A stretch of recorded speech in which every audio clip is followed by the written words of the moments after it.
اگلا chief justice کون ہوگا؟ حکومتی اعلان کے باوجود بھی یہ جو بحث ہو رہی ہے غیر ضروری بحث ہے. مجھے تو لگ رہا ہے آج شو کا ٹیمپرمنٹ بھی دیکھ کر کے پی ٹی آئی کا پوائنٹ آف ویو، حکومت کا پوائنٹ، مجھے تو لگتا ہے اکتوبر تک یہی بحث جاری رہے گی کہ یہ چیف جسٹس ہیں، یہ چیف جسٹس ہیں، یہ نہیں ہیں اور وہ ہیں. یہ کیوں ہو رہا ہے؟ دس از ویسٹ آف ٹائم.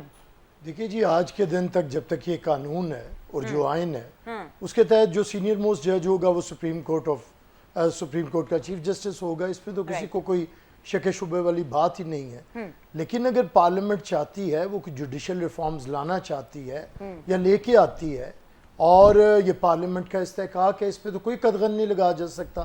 جس طرح سپریم کورٹ کے فیصلہ کرنے پہ کوئی قدغن نہیں لگ سکتی، اس طرح پارلیمنٹ کے قانون سازی کے اوپر قدغن لگا سکتا ہے. اور اگر پارلیمنٹ نے یہ فیصلہ کیا آئین کے مطابق کہ انہوں نے کوئی جوڈیشل ریفارمز لانی ہے، تو پھر کسی کو اتنا اس پہ سیخ پا ہونے کی کیا ضرورت ہے؟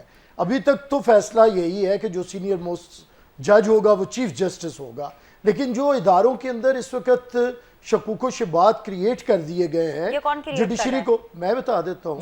یہ جو گڈ ٹو سی یو کا رویہ ہے، یہ کہ جو ججوں کا پاکستان کے اندر دیکھیے نا، ایک جج کو آپ میں کسی پروگرام میں بات کریں تو توہین عدالت کا ایسا تماشا لگتا ہے کہ سب کو سامنے پیش ہونا پڑتا ہے. اس ملک کے اندر وزرائے اعظم کو توہین عدالت میں پیش ہو کے 2 وزرائے اعظم گھر گئے ہیں اس بات کے اوپر. اچھا، ایک جج کی بارے میں یہ بات کریں تو وزیر اعظم بھی ختم، اور ایک ادارے کے اوپر حملہ ہو گیا.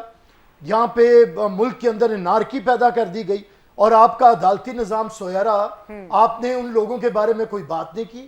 آپ پھر چاہتے ہیں کہ پاکستان کے اندر تصادم ہو اداروں کے درمیان، اور جس کی لاٹھی ہو وہ آگے بڑھے. اگر عدلیہ اپنی ذمہ داری کا نہیں کرے گی اور اس طرح گروپنگ ہو جائے گی، آج آپ مجھے بتائیں نا کہ کسی جج کا نام لیں، کسی کا بھی لے لیں، آپ کو فوراً پتہ چل جاتا ہے یہ جج کیا فیصلہ کرنے جا رہے ہیں. تو اس کا مطلب ہے کہ کسی کو یہ یقین ہی نہیں ہے کہ جج آئین اور قانون کے تحت فیصلہ کرے گا.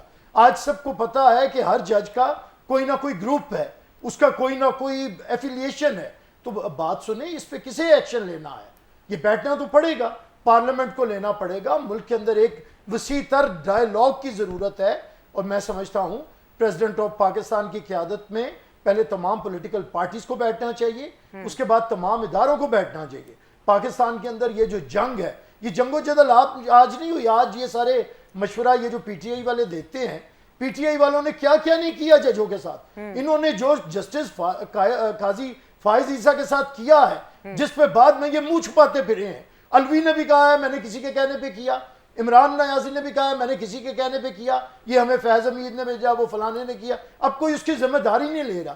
تو پاکستان کے اندر ایک تماشا تو لگایا گیا ہے. اب جو تماشا اور تقسیم، وہ جو 3 لوگوں کا نیکسس تھا نا، بنش، وہ جو بنی گالا کے لان میں بیٹھ کے بغیر نوٹس لیے وہ جو ایک پیج پہ بیٹھے ہوئے تھے اور قوم کا بٹھا بٹھا دیا جنہوں نے، جس کا کوئی پتہ نہیں ہے. باجوہ، نیازی اور فیض، اس نیکسس نے اس ملک کی اکانومی کا بیڑا غرق کیا ہے، اس ملک کے لا اینڈ آرڈر کا بیڑا غرق کیا ہے، اس ملک کی جوڈیشری کا بیڑا غرق کیا ہے، اس ملک کی سیاسی جتنی بھی ہماری بڑھوتی ہوئی تھی یا ہم لوگوں نے ایک ترقی کی تھی سیاسی طور پہ، انہوں نے واپس نہ کھڑا کیا. ساری پولیٹیکل سپیس آج انہوں نے زیرو کر دی ہے.